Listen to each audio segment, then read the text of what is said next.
Selamat pagi semuanya, perkenalkan nama saya Eta Sutika. Di sini saya sebagai moderator dari kelompok 5. Yang terhormat yaitu Bapak Dokter dari Magister Pendidikan, selaku dosen pengampu mata kuliah perencanaan pembelajaran bahasa Indonesia, dan teman-teman semuanya.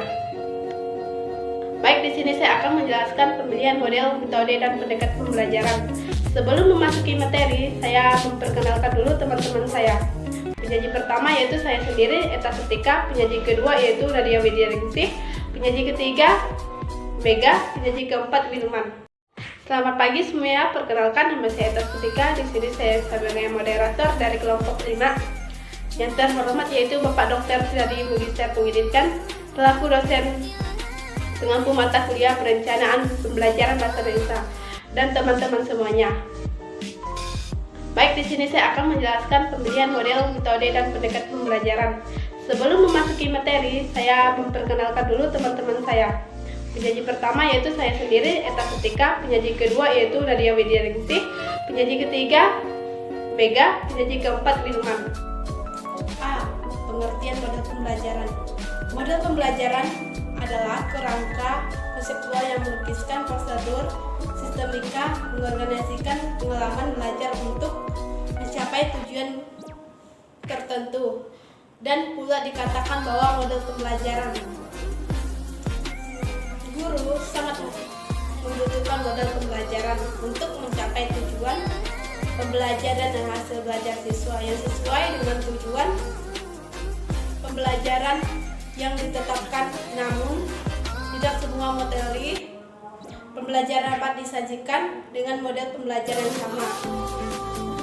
Karena itu, dalam memilih metode pembelajaran, guru harus memperhatikan keadaan dan kondisi belajar yang ada agar penggunaan model pembelajaran dapat diterapkan secara efektif dan menunjang keberhasilan belajar siswa. C. Karakteristik model pembelajaran. Karakteristik model pembelajaran menurut Depdiknas 2010 ada 5. Yang pertama, transformasi dan keterampilan secara langsung. Yang kedua, pembelajaran berorientasi pada tujuan tertentu. Yang ketiga, materi pembelajaran yang sudah terstruktur. Yang keempat, lingkungan belajar yang telah terstruktur. Dan yang kelima, distruktur oleh guru. D. Macam-macam model pembelajaran.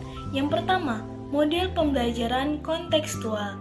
Yang kedua, model pembelajaran berbasis masalah. Yang ketiga, model pembelajaran PAIKEM. Yang keempat, model pembelajaran portofolio.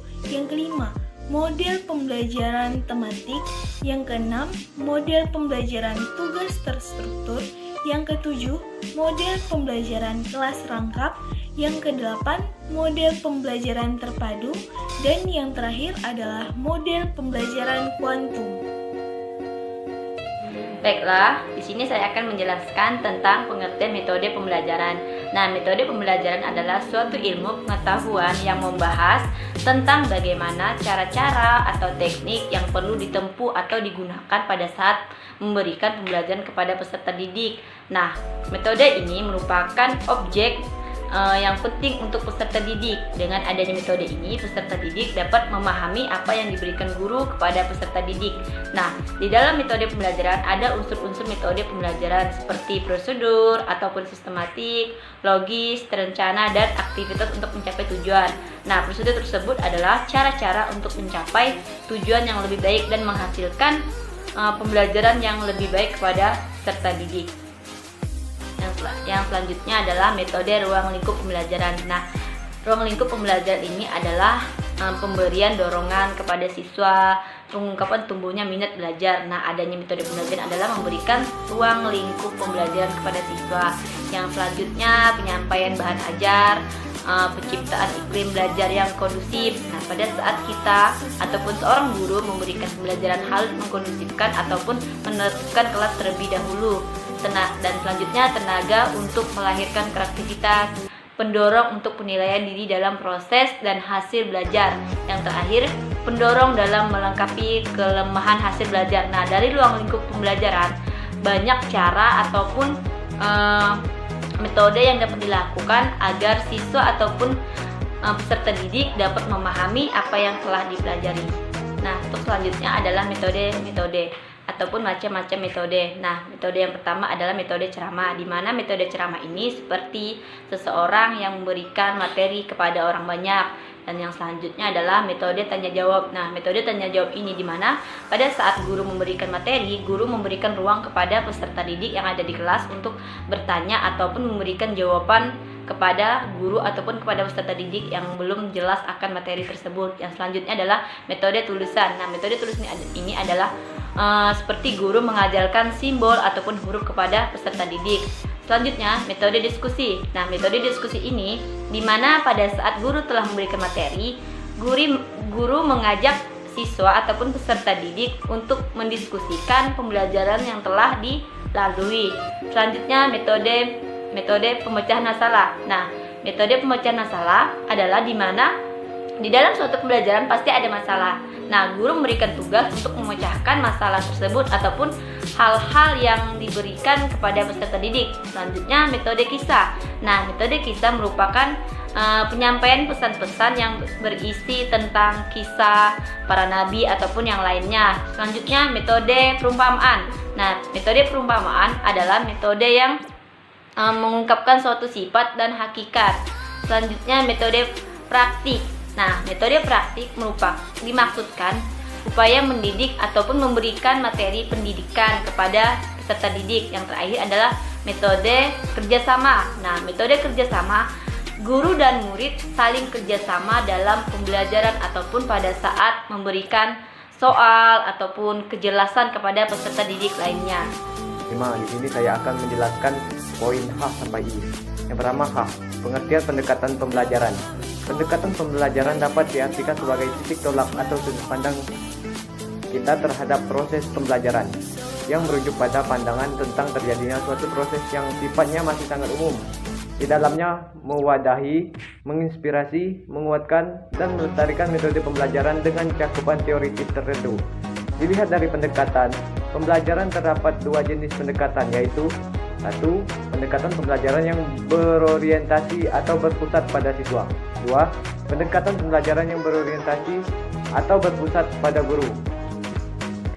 Dari pendekatan yang ditetapkan selanjutnya diturunkan ke dalam strategi pembelajaran.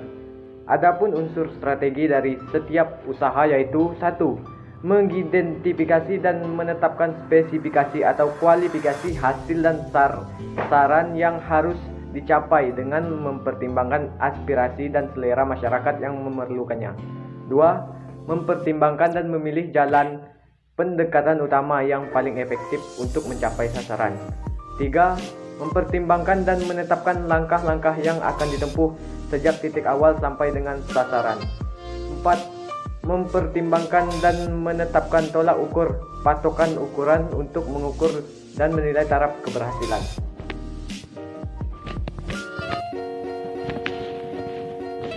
I. Macam-macam pendekatan pembelajaran. Adapun macam-macam pendekatan pembelajaran antara lain 1. Pendekatan kontekstual. Yang kedua, konstruktivisme. Yang ketiga, pendekatan deduktif. Yang keempat, pendekatan induktif. Yang kelima, pendekatan konsep. Yang keenam, pendekatan proses. Yang ketujuh, pendekatan open-ended. Yang kedelapan, pendekatan saintifik. Yang kesembilan, pendekatan realistik. Dan yang kesepuluh, pendekatan sains, teknologi, dan masyarakat. Sekian yang bisa saya jelaskan. Assalamualaikum warahmatullahi wabarakatuh. Kesimpulan dari kelompok kami, model pembelajaran adalah bentuk pembelajaran yang digambar dari awal sampai akhir, yang disajikan secara khas oleh guru di kelas. Model pembelajaran mempunyai tujuan utama, pembelajaran untuk memaksimalkan penggunaan waktu belajar peserta didik dalam mencapai hasil yang maksimal. Banyak model pembelajaran yang dapat diterapkan, salah satunya seperti model pembelajaran berbasis Frege.